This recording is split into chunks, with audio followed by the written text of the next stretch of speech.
welcome to the Outlap. Hey guys, how we doing? Race week 1 under the books, in the books, I guess. But how we feeling here? Let's talk about who we are real quick, so the people know. That first silky smooth voice you heard was Michael Scott. I'm Travis Winnan, and we're also joined here by Nicholas Scott, brother of said Michael Scott. Yeah.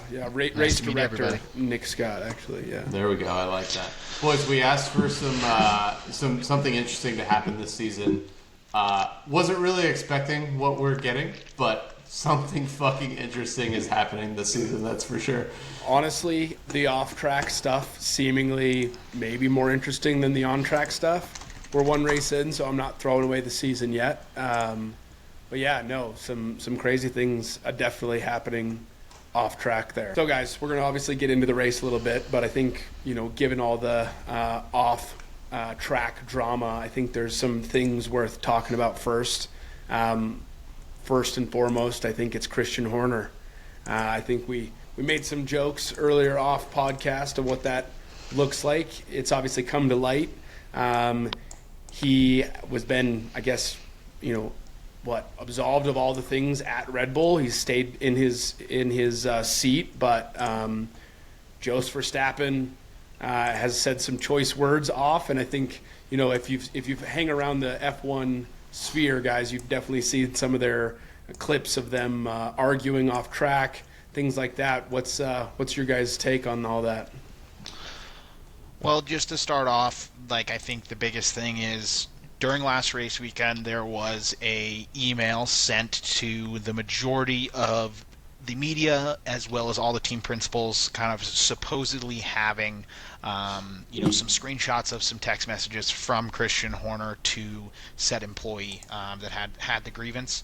The validity of those we can't really say to, but that was kind of step one after we thought all of this had died down, was released.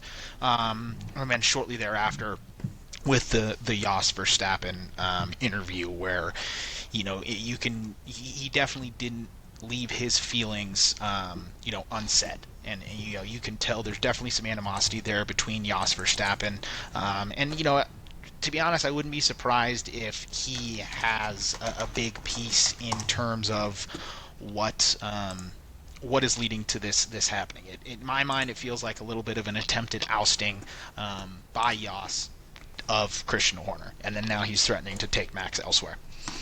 Yeah, it's interesting. I think, we all played sports growing up, and the whole daddy ball thing still doesn't even leave you when you're making millions of dollars and driving $1 million cars around in circles. It's crazy. So for those of you who don't know, a couple pieces of the puzzle that make up Red Bull, right? So Max Verstappen, the driver, obviously his dad involved in this, but then there's Helmut Marko and Adrian Newey, his race engineer. Both of those guys, I would say, are closely attached to Max, either brought him onto the Red Bull team, directly involved with him, and they kind of have, I'd say, a system. And so for those not that familiar, right? Unlike NFL where you get the Belichick's and the Belichick system and you insert players into that, racing is kind of a different world where you have drivers and driver teams, and they kind of sort of follow those individuals, right? And so I would say when you look at loyalties, yes, he's loyal to Red Bull. I think there's some stuff that's been said there, but I think Max, when you look at it, he's more loyal to the team that's allowed him to get into F1. And so he's made comments that Helmut Marko, whenever he goes next, is kind of Max will follow. And that's actually part of Max's opt-out clause. So one is, can you provide me with a race winning car? Two is, if for whatever reason Helmut Marko leaves the team, he gets the ability to kind of opt out of his any long-term contract. So those are both written in there. I think Helmut Marko's on contract with Red Bull right now until 2026. But yeah, interesting stuff. Yeah, I think, and just a quick correction, Adrian Newey is kind of independent of all this. Adrian's kind of, he's not Max's race engineer. He is the head dynamicist or aerodynamicist at, I think head of technical at Red Bull. Lead designer. Yeah, whatever fancy title you want to put on it. Adrian Newey is less involved with these guys, but yeah, you're right. Helmut and Joss and Max have always kind of had their corner, and from what my understanding is, Christian is not in that corner. So it doesn't seem like it's a possibility for Christian and that group to stay, which is crazy to say. Like, yeah, world championship teams, man, and then all of a sudden having to break up like a good boy band should. I will say, the craziest news of all of this is, like, with Lewis Hamilton leaving Mercedes, now all of a sudden potentially we got Max in a Mercedes seat, and like, as a Merc fan, I hate Max more, and so I don't want him. I just don't want him. That's just like my personal take. So I don't know. I think you're in the Merc camp as well, Trav. What's your take there? Yeah, would you like to see Max in a Mercedes seat? As someone who would like Mercedes to win a championship, like, yes, and I hate to say this, but I have actually come around pretty hard on Max in the past year or so. I hated him for a long time, especially because of the way that he drove against Lewis in 2021. He has clearly matured as a driver.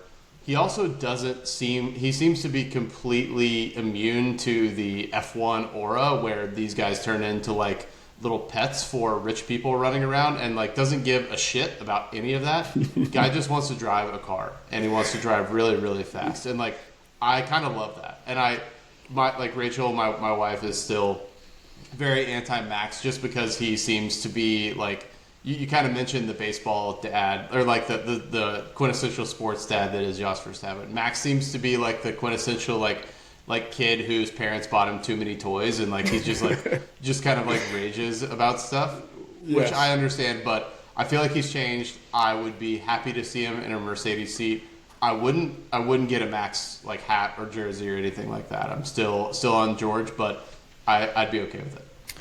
Yeah, as still, like, I would say, let's call it a 5-6 year F1 fan, I still haven't decided if I want to put my eggs in the team basket or the driver basket. Honestly, I've just been torn apart through the years, so a little bit of merch here and there. I will say, you're not the only one I know going through that. I think that a lot of folks that joined during the Drive to Survive craze, with Lewis winning championships at Mercedes, and now watching, that breakup happen. It is something that is happening for a lot of fans. I think they're having to have that same internal conversation of, do I want to stick with the team? Do I want to stick with the driver? I think there's an element of both, right? I think that I've always been a loyalist to teams, so me personally, I will always be a McLaren fan, and Lando's my favorite driver, wearing his hat right now. If he were to go to a different team, would I just hop ship? No. I would still be a McLaren fan. Would I still root for Lando? Absolutely. So I think that's kind of going to be the two schools of thought, is folks will either fully bail on Mercedes and just follow Lewis on over, or it'll be kind of that situation where you're still rooting for Mercedes, but you're also rooting for Lewis as your favorite driver. So it's funny you bring that up, though, because I do have some other folks that I talk shop with in terms of F1 that are going through the same sort of battle. No, yeah, it's tough. And speaking of that, so Danny Rick is my boy, right? And it's hard to see Danny Rick constantly be in a car that you can't root for. But this last race, surprising who was at the back of the field, Alpine, not doing great whatsoever. Not so great. They did so bad, in fact, that I believe their technical director of aerodynamics, engineering, and maybe performance boys, I don't know if you correct me if I'm wrong there. So I think two different folks left. Yeah. Two big folks left. Essentially, the head of the technical department and the head aerodynamicist both gone. Whether that was forceful or by choice, I think will come out later. Interestingly, they're actually taking the McLaren approach. So McLaren did a little switch up last year, where they have a technical director for kind of each part of the car. So not necessarily every part, obviously, but they have three overarching technical directors, one for aerodynamics, one for on-track performance, and then I believe one for the components and like the design of the car. Something along those lines. But it did prove very successful for McLaren with that shakeup. So, there's at least a shed of light at the end of the tunnel for them. But just give me a Andretti Cadillac entry rather than Alpine wavering for what is going on 8 years as a company team, company manufacturer that is representing in the sport of Formula One. It's pretty sad to see. I think that someone without the bureaucracy and the ambition of an Andretti Cadillac pairing, I'd be so much more excited to see in F1. On an entirely side note, baby. I don't think it makes sense for them to even be named Alpine. Alpine has one singular car. And so it's just like from that, there's so many elements of that entire thing that doesn't make sense that I'd love to see them go. Yeah, they've got history, but they're not who they used to be. Yeah, maybe we'll get into it in some other podcasts moving forward, but like there's the dirty world of sponsorships in the world of F1, and maybe this is just the great Alpine write-off, right? You just sponsor a team, write it off against the one car that you have, and buy a yacht somewhere as a business expense so you can watch Monaco. It could be worse. They could be named after. They could be named Visa Cash App RB. So no, I think my. So as you guys know, I bought F1 TV recently. I'm watching 2021 back again. I'm gonna watch some historic seasons. I'm watching 2021 back again, and Pierre Gasly is like routinely at the front of the field. He's good. He's really good, and so is Ocon. Ocon was with Alpine back then as well, and like I think the biggest thing for me is the two drivers that are in that seat are their careers are a couple years of their careers are being wasted by a constructor team, an engine manufacturer. It's a real bummer for sure. Yeah, no, I won't dive into it, but I think it's interesting. Like, you go back a little bit and you watch the Gasly and the Albon replacement to get to Checo where we're at today. Albon actually has a pretty cool interview. I don't know what YouTube it is in, but he talks about like how it was, right? And like why the delta between him and the car. And it's funny, he goes into it. He's like, I think even though the Red Bull car at the time was like third or fourth, my split to Max was actually closer than it is today with Checo. But because the field is so tight, kind of from fourth to eighth, he was kind of coming in at 9, 10, 11, even being closer than he is with Checo today, like 20%, 21, like what was it, 21 second delta or whatever it was. But anyways, all right, last thing. So I think we've all, if you haven't watched like the FIFA doc on the meddling that is the governing bodies. So good. Such a great documentary. It's funny. So a couple things for people to know. Formula One is owned by a company actually here in Colorado that is owned all the media rights, kind of all the operations, all the things. They have a governing body called the FIA. FIA is the folks that you see on the race that are giving out penalties, they're pressing the start go button, like all the things there. Also the organizers of the event. Exactly. That's the biggest difference between those two. FIA is the governing body and normally putting on the event, whereas Liberty Media is the one dealing with all the sponsorships and the syndication of the races. If you follow golf, it's similar to the PGA Tour and the RNA and the USGA kind of relationship. Absolutely. So we got some funny little meddling coming from the top of the food chain there at the FIA. So two things. There was a race penalty that was being discussed about trying to be revoked following the end of a race in order to potentially change the outcome of a race. And then the other more interesting thing as an American is looking at the Vegas race, and they were trying to withhold the licensing for the Vegas race that ultimately I think ended up being kind of the marquee race of last year. Both of those things coming from the top, like the FIA president. Who knows how deep it goes? There's a lot of money surrounding this. And I know FIA has constantly been talking to Liberty Media, like how do you get paid more? And so I wonder if they're throwing around their weight a little bit. And this is just one of the many things that's been leaked by this most recent FIA whistleblower. Do you guys remember the penalty? I don't. I honestly don't. I remember it really well. It was in Saudi Arabia, I believe. And it was... Fernando Alonso was going into the pits. He was serving a 5-second penalty, and the jack touched his car, before the 5-second penalty or the 5 seconds was up, and they didn't do anything until 5 seconds. But the jack touched his car, and this happened a couple times. I think it happened like 2 or 3 races in a row last year, but this was the first instance of it. And I very specifically remember that penalty, and I remember seeing it like, what the fuck, like what, like after the race, after it got called back, I was like, that's like a clear penalty, like what happened, and they never did anything about it. So that was the penalty, and just something to think about, like the gif of Charlie from Always Sunny, like connecting the dots with tinfoil hat on, like it's Aston Martin, whose biggest sponsor other than Aston is Aramco. Yep. So just something to think about there. It's a lot of interconnectivity. The FIA has never been an upstanding organization. Like for like the sport has tried to rip itself apart multiple times, and I feel like this is just like F1 has not ever been under good leadership, I would say, for a consistent long amount of time, and this might just be the beginning of some real shady shit that we're going to find out is happening. Yeah, the next Netflix documentary coming out. Okay. Oh, yeah. So, enough news, enough headlines, on-track stuff.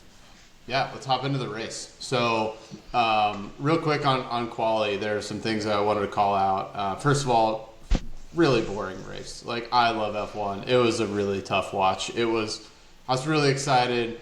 Maybe it was because my 2-year-old was running around screaming her head off like during the race is why like I couldn't focus, but I feel like it was I had a tough time focusing. Quali was actually really good though. Really enjoyed quali. I think the first thing to call out is like Alpine. We talked about this at length, but like yikes, really really bad. They put in by all means what seemed to be like decent laps too. Ocon was on the radio talking about like, yeah, we'll just keep working, guys. Like really sad. Like sounded like Lewis from last year, just like dejected and sad. I got to call out Danny getting clipped by Yuki Tsunoda as well. Danny he's in a prove-it season right now, and that's not a good start. Not a good start for him. Not at all. Nope. So I want to just real quick on the Yuki front. Okay, I don't know Yuki from anyone, right? All I have a reference was kind of the way they painted him when he was working with Gasly, and he was kind of like talking about how much he didn't want to work out and didn't want to run and didn't want to do this. Like, so I don't like the guy. Like honestly, I like someone who wants to work, wants to like seemingly get after it, and that doesn't seem to be the guy. Now, for some reason, I constantly feel like I'm on the outside of like most folks like Yuki. I think he's a hothead who doesn't really want to work, and that he's kind of the Guo Zhongyu of like keeping him on the track to attract Japanese like fans. I just don't think he's that good. But what do you guys think? I just don't know. Like, I'm Big Yuki fan, and I really don't appreciate you speaking about my close personal friend that way. I was told as soon as he said that his favorite thing about F1 is food, like that's as good as it gets for me. And I think your opinion is being very clearly clouded by the corrupt liberal media. So there it is. Yeah. Yeah, no, and so I'd say Yuki hasn't really had, a challenge. He got throttled pretty hard by Pierre Gasly when he first came in. Yep. And then, he was with Nick DeVries for part of last year, and then Daniel Ricciardo, but, broke his I wrist. think that Liam Lawson was very close to him in that car. But funny enough, long term, I think Yuki's ended up at Aston Martin. And it's all because of Honda. That's interesting. I didn't think about that. That's how he got into F1. Is Honda sponsored him through all the junior series, and he was a very successful, racer before Formula One. He obviously hasn't had a car to challenge, but Honda has been his backing. He's a Japanese driver. He's in the Red Bull program. Honda is going to be the engine partner and supplier for Aston Martin. So it's kind of a foregone conclusion that is his ultimate long-term home, and that's also why his name has not been thrown in the hat for that next Red Bull seat. One, because he hasn't done enough to earn it, right? But two, Red Bull knowing that they're keeping him in there to keep Honda happy. They're moving over to Ford. They have no real ties to him, and they didn't invest in bringing him up through the junior ranks. That was all Honda. I think he's a fairly good racer, but we'll touch on it a little bit later. But the after race stuff, the maturity side of things has gotten better. He doesn't just scream into the mic, but he's still doing some dumb stuff. We'll touch on that later, but I think we should one thing I want to bring back real quick, just for the folks that are new again to F1. This sport is so expensive. It's like incredibly expensive. And so if you look through the history, a lot of times drivers get opportunities because of the money they bring to the table, right? So Checo plays well in South America and all the Mexican fans, and he's got that, right? If we look back at the Haas driver with Nikita Mazepin and Mazepin and Uralkali, like if you have the money, typically you'll find a seat if you're good enough. And so, like Nick said, Yuki's tied to Honda. Honda's got deep pockets, been in the sport for a while, helped Red Bull get to where they're at. Sidebar, but worth noting for those new to the sport. So, all right, back to you, Trav. Yeah, a couple more things for quali I want to get to. Lewis P9, we're not worried about it. He was tuned in for the race. We're fine. Still has an opportunity for a championship. Just squeaked out a Q2. He was tuned for the race. Everything's fine. I think something really interesting though, 1 through 9 in the qualifying order was all on the 1, 2, 9s. So like the top of the field is actually really close on qualifying pace. We'll see about race pace.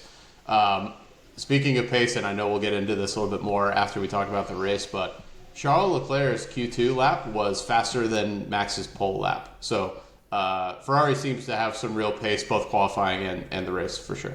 So hopping into the race. So race start, Max immediately won. Like he got a great jump. He was out in front, off to the races. I think he had like a 7-second lead. Even with the DRS, the thing we talked about last time with the DRS starting after a single lap, I was like, keep him within a second, maybe we have something, but man, he was just gone. The only thing the DRS is going to do is when Max starts out second, if that ever happens this year, he's just going to be able to catch the person in first faster. So I don't think that's not looking good. But yeah, so Max immediately jumped out, gained a really big lead. So Lance Stroll got off to a really great start as well. He blitzed Hulkenberg, who didn't seem to get off to a good one. And then Hulk immediately tagged him from behind. Really gross. I mean, it's just like lap one stuff, but really scrambling driving from Hulk there. Racing incident. In my mind, it was immediately Lance Stroll's fault. I figured he just started the season off with the Spinella. Same, honestly, but then the replay came in and he was tagged from the back. I was like, damn, I still don't like Lance Stroll. But yeah, I don't either. Bottas also got a great start as well, but he got caught up in that wreck as well. So had some lap one action. On the restart, I thought the move of the race, George on the outside of Leclerc on lap 3, turn 4. Something about sending it around the outside and finding grip on a line that's not the racing line really does it for me. That's always my favorite moves in F1. And get your real chubbed up. Absolutely, dude. And I thought George, other than I think we'll get into signs here in a minute, but George was probably my second best driver of the weekend. He got a lot out of the car this weekend for sure. 100%. No, I think I really liked the way that George performed just in general. I think I've been waiting for this from George. He's a guy that I've always seen as he's just close, and honestly with Lewis kind of taking the driver 2 role as he's exiting, I'm interested to see how I say this there's 100% investment in one guy and the other guy just gets the scraps. It's not the way it works, but I'm interested to see him take kind of a driver 1 role and see what he can do with the team, because they seem to have made some good improvements this year. Yeah, we're gonna have 100%. a couple. We're gonna have a couple fun teammate battles this year, I think, with all the movement around, and I think a lot's to come with silly season. Well underway. We got a lot of contracts out there. So speaking of, I really think Lance Stroll's gonna give Fernando Alonso a good run for his money this year. oh, The soundboard, I love it. Speaking of teammates, best wheel-to-wheel action of the weekend for sure was the Ferrari boys. I love it. I'm fired up. I have for this. that as the overtake of the race. That dive bomb down the inside from another postcode. That was a move. That so one dope. got the blood pumping. Because also, I mean, he's got nothing to lose, right? He's got absolutely nothing to lose. That was the move of the race for me. To go for that late of a move, get it done, and against your teammate, where it's probably the biggest risk. I thought that was bold. Send it. He just kind of put it on the table and said, "This, as well as he said to every single other team, I could be doing this for you next year." 100%. That move was on lap 17 where he set it down the inside, and he also had a great move on lap 11 too. Before he pitted and had fresh tires, they were going wheel to wheel on the inside of turn 1, and that was awesome. I'm really looking I'm also ready fantastic for racing. Great racing. Hats off to both of them for keeping it, not even a brush of contact. Yeah. Nick, related to Leclerc, I know he struggled with a brake balance almost, and it looked like he was getting front right lockups, or maybe it was front left, I don't know, but he was getting lockups independent of that. Obviously, there was nothing they could do throughout the race. He just kind of had to fight it. What do you think that was? I think it was a little bit of brake glazing. So what brake glazing is if the brakes go from about they need to be at about 200 degrees. I do believe that 200 degrees Fahrenheit to kind of be in their operational window and be the stickiest they can. When they go under braking load, they go all the way up to 1,000 degrees. So if you don't quite prep those brakes right, it can do a thing called glazing, where it ends up with it looks kind of shiny on the actual brake disc, but essentially a loss in friction on that brake pad. Right. To where he's getting glazing and he's not getting consistent performance from his brakes. He ends up having to mash the pedal harder than he's used to, and then he ends up causing a lockup. So, all of that feel and stuff that he had dialed in practice when he was running into those issues was out the window. He was just trying to really keep it on the track, and that's the thing where we've never really seen anything like that from Charles before. He's a top tier driver. He doesn't make mistake over mistake.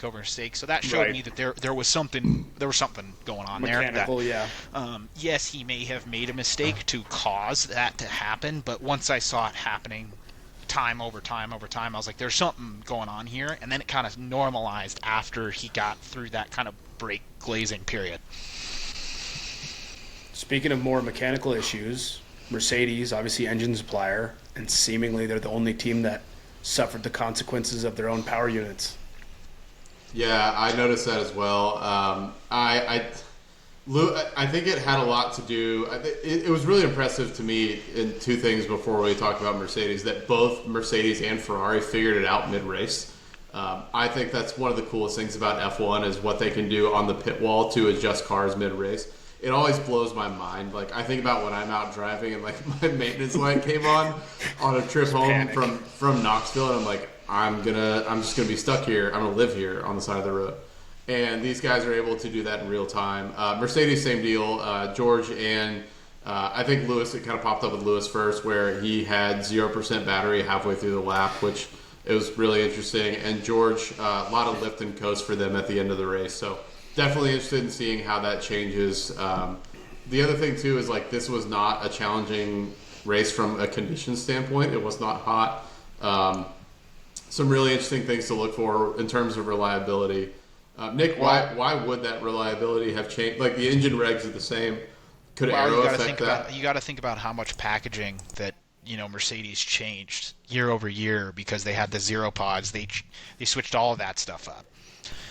There's some simulations that they're relying on, based on the temperature. Kind of what I heard is, most of these cars don't use necessarily all of their cooling unless it's the hottest track, right? So it has to be designed for that, but it normally causes a little bit of a detriment if you overcool the engine. So what I heard is that the conditions were slightly different And what led to that Mercedes issue was they had some of their cooling blocked off, and they ultimately ended up needing it. There's only so much you can do during the race, but that's kind of what I heard there. It was in terms of like what was causing that. On another note, with reliability, first time ever in Formula One history that all cars finished the first race of the year, which I thought was pretty impressive. First time back to back. I think in 17 years. No, excuse me. First time back to back in a long time. I forgot I heard that today. But also, how many times do you think that all cars have finished a race in the history of Formula One? Probably not that often, and only really in the last 20 years or so. Give me a number guess real quick. I'm gonna say let's go 15. Yeah, give me a higher or lower than that, Trav. It's over, but barely. 17 times. That was the 17th time in history that all cars of the field have finished a race, which is crazy to think about. Man. Yeah, majority of those have probably pretty recently too. I wonder if there was probably some silly prop bet we could have smashed. Maybe we'll smash it for the rest of the year. Yeah, just hoping everyone doesn't crash out or scroll. Maybe. A couple more things on the race. There were actually a couple other Mercedes PUs that were having problems. Both of the Williams cars were hot. I thought it was really funny. You could see the "car too hot" sign flashing on the Williams steering wheel, which, as we know, like, this is the first year that Williams is using a new steering wheel. They got a lot to figure out. So I was just thinking the whole race, like, oh, this wouldn't have happened if you had the LCD on the dash still. So yeah, no, I heard they were fighting just how to use it generally. Like, it was like too bright for like daytime conditions. It was great, but nighttime conditions it was like too much, and the drivers were complaining on the about broadcast, it. it's like it looked like that guy on the airplane that you see like from 40 rows away, and he's showing his buddy a picture, and it's like lighting up the whole plane. It was bright. It was bright. Exactly. All right, so two other things I had one other thing I had for the race. The only other notable happening is Oscar Piastri had a really slow start that cost him really dearly late in the race. I think McLaren and Mercedes is going to be a big race from a constructor standpoint, and he lost a place to Lewis that had heated tires towards the end of the race. So again, really boring race. I think that was the only other thing that happened, but a lot of the action happened after the race. Mike, you want to tell us a little bit about what happened to your boy, Danny and Yuki? Oh yeah, we kind of touched on it earlier in the race in the pod, but yeah, like, so for those of you who missed it, right? So Daniel Ricciardo, newer tires from the pit wall. Yuki's told to let him pass. Now, that doesn't happen always, and the drivers doesn't always do this, but sometimes they'll make that switch in the hopes that they can get closer. They're not racing for points. They're out of their below 10th. Ricciardo makes the pass. Yuki doesn't agree with it. Race ends, and literally as they're in the cool down lap, Yuki smokes the tires going by him, and then literally drives him off the track, and then almost comes back and clips him. So it was pretty crazy there, honestly. And just with what I was alluding to earlier, like, that's just him not keeping his cool. Like, I think all of us as competitors understand that frustration of getting asked to be let through, right? Like, if you're a competitor, you're never gonna just roll over and be like, okay, yeah, that's fine. There's always going to be some pushback, and I think that's perfectly fine to maybe question the team a little bit when that call comes in. I don't think there's an issue with that. It's the after the fact. Like, what was he looking to prove? What was the thought process going through here? Was he trying to prove a point to Daniel Ricciardo? He wasn't the one that made the call, so it showed his immaturity. In my mind, he let his emotions get the best of him. It seems like it's blown over in the team. I think because it was pretty clear that Yuki was just being a dumbass, but as I was alluding to earlier, that is going to be the biggest thing that I think he needs to do, is just grow up more. He's come a long way, but that is one of those things where it's like, you don't want that with your brand, you don't want that with your team, but like, worst case scenario, he T-bones Danny Rick because he doesn't see him coming, and there's an after race wreck between teammates. Are you kidding? Like, so play stupid games, win stupid prizes. I'm sure he got a very stern talking to after the race. Yeah. I did think it was a weird call. So they weren't in the points. their pace was similar, and they were chasing Magnussen, and Yuki was actually improving his lap times, lap over lap, to chasing Magnussen, and he had gotten down to half a second behind Magnussen. I know Danny had fresher tires, but like he was catching him, and he had some good pace, and he outqualified his teammate. So like my only thing is like if this was talked about early in the race. Or I'm sorry, pre-race, but between the team, that's one thing. But like, it seemed Danny like Rick a late did call. say it was. So Danny Rick did say that this was kind of drawn up on the boards. It was something that was talked about beforehand. But I do agree, and that's why I think it's fine for the driver to push back, because like I still don't agree with the timing. Because to your point, they could have realistically both got by and then made the driver swap. The strategy thought process there is we're out of the points anyways. Let's give our guy with the best tires the best chance to move as far forward as he can. But there also wasn't that much time left, so it was the timing of it was weird, and I understand the frustration from Yuki's perspective, even if it was talked pre-race, like it was just weird timing. And I think Danny Rick did a pretty good job of being very diplomatic through it all. he had to cut himself off on the radio right afterwards, and then in the post-race show that I always like to watch, he got on there and he watched the interview. He's just like, look, we'll talk about it. Emotions get high in the car, and I was pretty impressed by that. And it's just like you can see that he's an experienced driver that's been doing this for 14 years or whatever the heck it is, however many years he's been doing it. So only other thing I want to talk about in terms of the race was just kind of like what I feel like has shaken out in terms of the pecking order. Like Red Bull obviously won. I think Mercedes and Ferrari are going to be trading blows in this first bit between who's going to be 2 and 3. I think McLaren's a pretty clear fourth team, at least on that track. And I think there could be some variance 2 through 4, race by race. Does feel like Aston Martin is just that team that's the outside looking in from those top teams, not quite able to compete, but in its own little bubble between the teams that are going to get lucky to score points and the teams that are going to expect to be in the points every week. And I think that's kind of where I have the rankings of the top 5. And honestly, below that, outside of Alpine being dead last, it's kind of hard to pick and put an exact number on who would be that 6, 7, 8, 9. So I think that top 5 are pretty clear. There's going to be some variance throughout the year.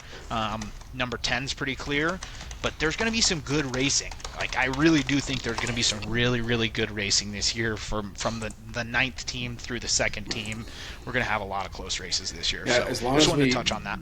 As long as we white out who's in first, and then from there on out we pay attention, I think, it'd be a good racing year for sure. Yeah, I think, Nick, I'm going to have to disagree with you on the Ferrari and Mercedes battling for number 2. I think it's going to be McLaren and Mercedes battling for number 3. I think Ferrari seems to have really good quality pace. And, I think this is a track that it's a pretty well-balanced track. There's a lot of slow corners, a couple fast corners, and some straights. And Ferrari's lap times are really good all around on all the sectors. Whereas, I feel like McLaren next week in Jeddah, a lot of fast corners on that track, one of the fastest tracks. I feel like McLaren's pace on the fast tracks last year was really, really good, and I feel like they're going to kind of pop off this coming year. So I wanted to share my screen real quick and show you guys something really interesting from lap time improvements year over year at Bahrain. Give me a second here. Good radio here. So year over year, McLaren had the biggest lap time improvements in quali significantly. So I thought that was really good. A couple others that I wanted to call out. RB, I don't really know what's going on there, but apparently they had a good car in quali this past week. First time hearing of this. I didn't know anything about that. Yeah, it's the old Red Bull car, right? So it is what it is. Yeah, that's a good point. Yeah, last year's Red Bull. Oh wait, Zach Brown hasn't been quiet about that. Zach Brown's been the biggest kicker and screamer about that one. We'll see if it really pans out, though. Yeah, I don't think so. I think the other car that was noticeably impressive this weekend was the Williams. Logan Sargent tried his best to not make it look impressive. Although I know we didn't talk about this, I did hear Logan's problem was mechanical with the car. So even though he did go off, it was mechanical, which is very disappointing. I'd like him to quit embarrassing America in F1 as quickly as possible. But yeah, I just wanted to look at this. Thought that was pretty interesting. Alpine, yikes. It's been said, it'll be said again. Yikes. Yeah. Honestly, again, there's that driver lineup. It's actually like not that bad. Is it a team of driver twos? Yeah, but like, are they pretty good driver twos? I think so. Well, they the only other piece too is it should be a match made in heaven. You've got Alpine, Renault, a French team, 2 French drivers. It should be a match made in heaven, but it's been the opposite. I think final thing we wanted to touch on in terms of the week in Bahrain is just a kickoff of some of the junior series. So I was just going to touch on F2. So pretty impressive showing. Pretty impressive showing by Zane Maloney. He won both the sprint race and the feature race. Was not on pole for qualifying, but definitely performed very well in both those races. I think just, you're going to hear these names pop up, and these are the future of F1, so I always like to keep it on people's radar. I think a clean sweep in the first round of a spec racer series is pretty ominous, and so Zane Maloney is the guy to watch there. And then, Trav, I think you wanted to touch a little bit on F1 Academy. Yeah, I do want to mention Kimi Antonelli real quick, scoring points in his first F2 race. He skipped from Formula 4 to F2. He skipped F3 completely. Prima is a great historic F2 team who just got set up wrong this weekend. Nick mentioned this is a spec series, so very different than Formula 1, whereas Formula 1 is essentially you have a relatively loose, relatively being the operative word, obviously the cars look similar, but you have a relatively loose direction of what you can build the car to look like, whereas in a spec series, as are all the junior series, cars are pretty much the exact same, and the only thing that really changes is the setup of the car, so what sensitivities the driver likes. Prima got the setup wrong for Kimi Antonelli this week, and he still finished in the points. I think he qualified P18 and finished in the points. So really good drive from him as well. You'll hear a lot about Kimi Antonelli from me this year because as much as I would like Max, I don't think that's going to happen at Mercedes, and I want Kimi in the seat. I hope he has a great year. Yeah, no, a lot of good talent in the F series kind of minor leagues for sure, and I think with all these driver contracts coming up, it's going to be I think you're going to see a lot of these faces maybe in some seats moving forward, and hopefully they don't choke like we've seen, I think, a lot of the new drivers in the last few years. But cool. So Nick, where are we headed next? Yeah, so wanted to just talk a little bit about the track this week. Yeah, so what we're looking at here is a top-down view of Jeddah. So, I think that one of the unique things about this track, it's kind of a pseudo-street circuit. So technically a street circuit, but looks like a permanent circuit. Very, very tight, though. So in terms of the characteristics, that's why they call it a street track. Not a lot of runoff area, definitely no gravel traps, and a whole lot of walls right on the outside of very, very high-speed corners. Some of the notable things. I think one thing is this is a very exciting race. I think this is one of the best qualifying sessions of the year outside of Monaco, so definitely something to watch. One of the things I always like to think back on is back in 2021 in the heat of the battle between Max and Lewis. Also, a small call out, last time Lewis won a race was Jeddah 2021. But some of you may remember that Max was putting down an absolutely meteoric quali lap. One of the most impressive quali laps I've ever seen. And at corner number 27, he took it just a little bit wide, put his right rear into the wall, and was unable to finish that. So Lewis ended up winning that race, and then ultimately brought that championship down to the final race in Abu Dhabi. So, Lewis Hamilton fans can just relish in that this was the last time that he got a dub. But I think that Sector 1 is going to be the biggest spot where the driver is going to make the difference, as well as, whether that be positive or negative. I think it's going to be the biggest spot where folks are going to be able to gain time, but there's a lot of walls right on the outside of corners. So Sector 1 is going to be the first spot to keep an eye on. Mick Schumacher, I do believe it was 22 in the first year of regulations with this new car, had a very, very heavy wreck where he split his Haas in half. I do believe it was right around turn 6 if I remember correctly, but somewhere in that first sector. So in terms of this track, like, keep an eye on qualifying. I think obviously Max is the favorite leading into it, but keep an eye on Sector 1. Quali should be exciting, and then, from there, expect some wrecks. I don't think we can expect everybody to finish the race in Jeddah.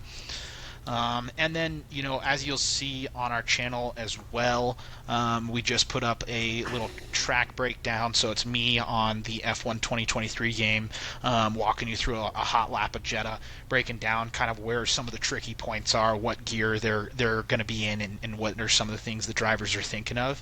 That'll give you a really good idea of how close these walls really are. And how tough this lap really is. You're on a knife edge just about the whole time in terms of how fast you're going, and how much of a change of direction you're dealing with as well. So definitely take a look at that. That's the few things that I wanted to touch on in terms of the race preview. Mike, looks like you might wanted to talk a little bit of odds. Yeah, real quick before we get into odds, boys, I think we all watch racing because of the danger of racing. Racing, make no bones about it, racing is a dangerous sport, and up until very recently, 50% of F1 drivers would die, throughout a season. This would happen, throughout their lifetime, a driver has a 50% chance of dying, and that's gone away really recently. And I think if we're being honest, this race is one of the only races on the calendar that really evokes the danger that is F1 because of those concrete walls on the outside. So, I think that's why this track is so exciting. These guys know that they're putting their lives on the line when they're going to race here. Yeah, and just real quick related to that, I'm personally not the biggest fan of street tracks, road tracks, things like that, because of just how big these cars have gotten over the years, both length and width, that it becomes a qualifying race and then I would say in my mind, kind of a constructor, make sure things don't fall apart or the pit crew doesn't screw it up. But they're interesting, they're fast, they're fun to watch qualifying, so it gives you a little bit more time to waste on a Friday afternoon. Race day is on Saturday today, or this week. Don't forget, noon. Don't forget. Okay. Noon Eastern. Noon Eastern. Yeah, we're over here on the East Coast. I'm over here on the East Coast. Yeah, so. we'll say. Last thing I wanted to say on Jeddah is the only thing holding out hope, and this should be better for overtaking because it is a modern street track, right? It was only built a couple years ago, so it's not like a Monaco where they've just been stuck in the same place and had to adapt. So this is probably this and Baku being, I think, the two best street races, the actual racing itself. These are the two best spots for it. Some of the other street tracks can get a little bit processionally, where the cars are just driving around to check the box. So we've kind of been talking about it, and some interesting stuff. So Vegas knows best, we know that, and when it comes to the lines they've set, so going into the Saudi Grand Prix, what we're looking at, obviously, Max our favorite at minus 450. Sergio Perez at plus 900. Then Charles Leclerc, Carlos Sainz, Lewis Hamilton, Lando Norris. Then George Russell. Interesting that at least Vegas is thinking that Lewis is going to outperform him. On quali, though, here's the interesting little kicker. Max Verstappen, for a qualification quali winner, he's only negative 110. Right, favored as a 110. Charles Leclerc plus 225. I think some of the things we were talking about around quali pace, really the pace that Ferrari's bringing to the table this day is Vegas is paying attention. Vegas, I would say, is getting a little nervous that Max isn't the man in the seat. Because then the next Red Bull car is a plus 650 for Sergio. So all those odds coming off DraftKings, I'm sure they'll move a little bit here and there as we get some more news coming out, but it's good nonetheless. I really like both of those plays, Leclerc and Perez. Checo, obviously, it's overdone on the broadcast, but they talk about oh, he's so good on street tracks, but he is really good on street tracks. So I think I think he's comfortable driving close to the walls, and I like both of those two quality picks. Love it. The only other thing I wanted to mention, there are a couple supporting races at the Jeddah Corniche circuit this weekend. F2 is going to be there, and then F1 Academy. This is something I'm personally really excited about. F1 Academy is essentially the F1 supported women's series in racing. As you guys know, there is a criminal lack of opportunities for women in racing. Would you believe it? Fast cars and loud engines, men are going to try to insert themselves into every position possible. So I think F1 is one of the sports that is the most male dominated, and it's really cool. F1 has made a couple attempts to bring women into the sport before. The W Series previously never got enough money. This one actually seems to have legs. Susie Wolf, who is Toto Wolff's wife, is running the F1 Academy. There's some really talented women that are driving in that series, and for the first time, it's going to be streamed live on their YouTube channel that just came out. So I'm really looking forward to checking that out. I think for me, I'm really excited about F1, but that's the highlight of the weekend. It's really great to see women getting in cars and ripping it around. Hopefully, we'll have a woman driver in F1 soon enough. Hopefully, it'll be my daughter. That's my goal, at least. There you go. Love that. Yeah. Love that. And you mentioned W Series to previously. I think this is kind of that continuation of that, but it feels like they've got their stuff together. The one difference here is this is specifically for young women, so I think it has to be 16 to 25. So just something to keep in mind. But to your point, huge opportunity. It's also supported by all of the main manufacturers. So each of the main manufacturers are supporting a team as well, which I think is cool to see. Totally. Real quick before we kind of move on from the race, Nick, in your hot lap, what was the time you put down for us? So for the hot lap was just a race to record it, so it wasn't necessarily representative. The lap that I had done, calm down. The lap that I had done in time trial was like a 1:28.4. So We'll I see don't know how how you representative that is to last year's times in terms of quali. And once again, this is in the time trial mode of the F1 2023 game, so you're not using battery, stuff like that. So, but it's a pretty okay lap for around there. It's not, and I will say Jeddah is definitely not one of my stronger tracks. It's a very tough one. The only really game that it's even represented on is F1, and so yeah. Quality lap in last year was, first of all, Checo Perez, 1:28.2. Okay, I might have to throw some nuggies on that after this. Yeah, no, I think I'd love to see at the outcome of this, Nick, we can perpetually see how you'd qualify against the pack, and then see if we can't I'll have take to start all actually the putting in some effort. Well, put in some effort, son, because the Outlap team's got you sponsored. We're getting you in a seat. F1 license, here we come. All right, well, with all the sponsorships F1 cars right now. that fit 6'4", 200-pound men? Well, we'll have to slim you out a little bit, but we can get you. We can get you in there. I was Long gonna say guys, aerodynamic. they have F1 cars that fit 6'4", 125-pound George Russell, so I'm sure we can figure something out. Okay, I have something fun prepared for you guys. As you guys know, I you'll hear me mention I have F1 TV now. I am a superior human being. I have been watching historic seasons, and it gave me an idea that I wanted to bring up a historic season and talk a little bit about some of the cool stuff that happened during the season. So I figured I could start this week. If you guys want to rotate it, that's fine. If not, I'll keep rolling. I had a really good time checking this out. So I wanted to start with one of the best seasons in Formula One history, and that is the 2007 season. So the first really interesting thing about this season is a multiple world champion retired, and two multiple world champions had their rookie seasons. Do you guys know who those people are? So one world champion retired, two rookies this year that have won world championships. In 2007. Give Mike a chance here, Nick. Yeah, no, you'll have to. So for those of you who don't know, I only reference actors by the characters they've played in movies. I don't know their actual names, and I have bad recall of a lot of things like this.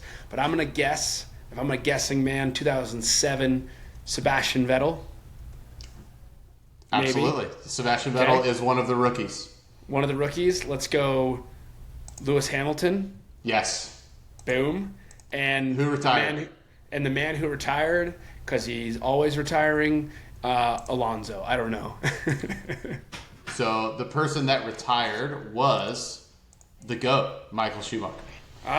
There he is. So Michael Schumacher's final year, not really. He came back with Mercedes a few years later in a pretty. It was a pre Niki Lauda Mercedes, so it wasn't really like what Mercedes is now. But Michael Schumacher retired. He helped build that team, though. Oh, for sure. Yeah, he was one of the early. But yeah, he retired for his first time. His Jordan retirement. Went to play baseball. So. Schumacher's first year, and then a couple great looking pictures of Sebastian Vettel and Lewis Hamilton, both looking like snacks in this picture. Look at that haircut, honestly. Look at that haircut. So the second thing that I called out is this is actually the introduction of tires as we know it in F1 today. So tire changes had been outlawed in 2005. Amidst the famous Bridgestone versus Michelin tire war. Bridgestone was selected as the solo manufacturer for F1 tires in 2007. Do you guys know why this happened? I got nothing Yeah, so there.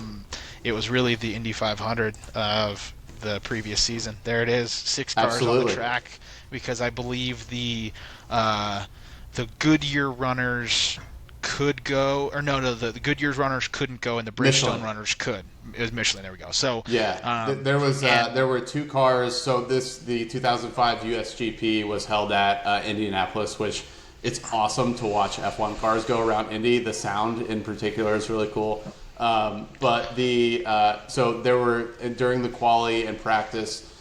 2 Michelin teams had tires blow out at the same very fast corner. I think it was turn 3 at Indy, and had really, really nasty accidents. And so all Michelin teams dropped out, and the USGP in 2005 was run with 3 teams, 6 total cars in the grid. So That's crazy. It's nuts. It's really cool. Mike, if you haven't seen this, go check out some YouTube stuff on it. It's really, really super interesting. Yeah, that's an interesting one. Josh Revel has a fantastic video on this. He's a Kiwi guy, but Mike, you'll enjoy it. Yeah, love Josh. Shout out to Josh, who will never ever hear this. Maybe someday. Maybe someday. You know. Maybe someday. So Bridgestone became the solo tire manufacturer of F1, and the reason that I say, obviously these tires look a lot different than what we use today. They have tread. The reason that I say that tires as we know today is because this is the first time that multiple compounds were introduced into F1. So as I mentioned, tire changes had been outlawed. It was a really ridiculous change, and there were a lot of problems with that. So when they brought it back, they wanted to introduce some strategy into it. So Bridgestone introduced a hard and a soft compound that both had to be used during the race. So kind of the birth of tire strategy as we know it today. Very interesting stuff. Interesting stuff, man. So number 3, Spygate. Mike, do you know anything about Spygate? No. I Hell don't. yeah, dude! This is easily the biggest scandal in all of F1 history. Not even close. Not even close. So I think it's the single biggest fine given to any team. we will get there for sure. So what happened, Mike? Ferrari employee Nigel Stepney was feeling that he was not being promoted within the team enough. So what happened is he stole 780 pages of technical information and passed them to the chief designer of McLaren, who happened to be his close personal friend. And so he sent him that information. The best part of this story easily is how he got caught. He took it to his wife took the copies to a local copy shop. You can't make this up. Took the copies to a local copy shop, had the copy guy run the copies. The guy happened to be a Ferrari F1 fan. He sent a letter to Ferrari F1 fans saying, hey, this guy's wife just came in. You should probably check this out. He sent him an email, and that's how he got caught. So like kind of the backstory of this. It's really interesting. The two drivers at the time were Lewis Hamilton and Fernando Alonso. When this first came out, they actually kind of got cleared. There was no evidence that they had used this during the season for this car at all, but there was no understanding of like how far this relationship had gone back. All this stuff had happened, so they were actually cleared initially. Later in the year, there was a race. I forget what track it was, but Lewis Hamilton disobeyed team orders during quali and did not allow Fernando Alonso to get out in front of him and try to beat his quali lap. And this resulted in Lewis getting on pole. So Fernando Alonso stormed into the McLaren team and threatened that if they did not short Lewis on fuel for the race on purpose, that he would release more information about what was happening. So this, by the way, this was not known for a long time. All that was known was that something happened later, and in 2018, they uncovered some of the stuff that's what Fernando had demanded to McLaren. So eventually, because of Fernando calling out saying like, hey, we'll release more shit, like the FIA caught wind of that, found out that there were some emails traded previously, and the heaviest fine in sporting history was levied on McLaren for this. They were removed from the drivers' championship or the constructors' championship that year. Constructors, the drivers still got to compete. That's right, Mike. What do you think the fine was for this? Oh, you said largest in sporting history to this day, still. Let's call it. I don't know. Let's call it $250 million. That's in today's dollars. It was $100 million. $100 million was levied on McLaren. So not only that, their drivers famously did not get along at all this year. Fernando Alonso, historically great teammate, as you know, did not get along with Lewis at all. Young upstart Lewis. They ended up losing out. Not to mention, this is coming off of back-to-back champ, coming from Renault, Fernando Alonso. This is fresh out, middle of his prime. Correct, absolutely. And Lewis, like the storied F1 driver, like the kid, right? They ended up losing out to Kimi Räikkönen at Ferrari, who I love. I'm a big Kimi fan. Absolute ballsy driver. By 1 point, and Fernando and Lewis ended up tying in the championship. Kimi had 110. Lewis and Fernando had 109, but because Lewis had more second place finishes, he ended up getting second in the championship that year. So another little fun fact is Fernando would have won it if he didn't block Lewis. So another fun thing that happened with that whole thing. One time, this is during qualifying, Fernando pulled into the pits. They double stacked because they were switching tires. They double stacked. Fernando didn't move when they lifted the pit board. And he sat there for a full 30 seconds. Lewis missed the line for qualifying by 2 seconds. He then got actually penalized by the FIA and was disqualified for any points from that race. So if he wouldn't have done that, he probably would have won the championship. Crazy. Yeah, so I hope you guys like that. Yeah, that was a good little nugget, Trav. I like that. Appreciate it. F1 has some crazy stuff happening. I've already have a couple other seasons in the holster that have some really cool stuff as well. No, maybe I don't know if you guys are fans of the Red Flag podcast, and if you've seen anything about the character that is Zach Brown. Like, the man has been stealing sponsorships from underneath drivers and teams, but in particular, the Red Flag podcast covers this, but they talk about how he got his start and his starting money to get into racing from the Wheel of Fortune. So if you haven't checked that out, go check that out. It's pretty sick. Yeah, I did see that clip recently. I know the Red Flags pod, great. Another shout out. God forbid they ever see this. You know, maybe a collab someday. Put some respect on their name. That's really impressive, and especially developing a country music career at the same time. I just don't know how he does it. Well, cool, guys. Hey, episode 2 in the bag. If you've tuned in, you listened to us this long, we appreciate it, and hope you enjoy the Saudi Grand Prix. Check us out on YouTube. Check us out here on the podcast, and I think you maybe catch us anywhere else on socials, but that's the Outlap, getting you up to speed. Thanks for joining. Hell yeah.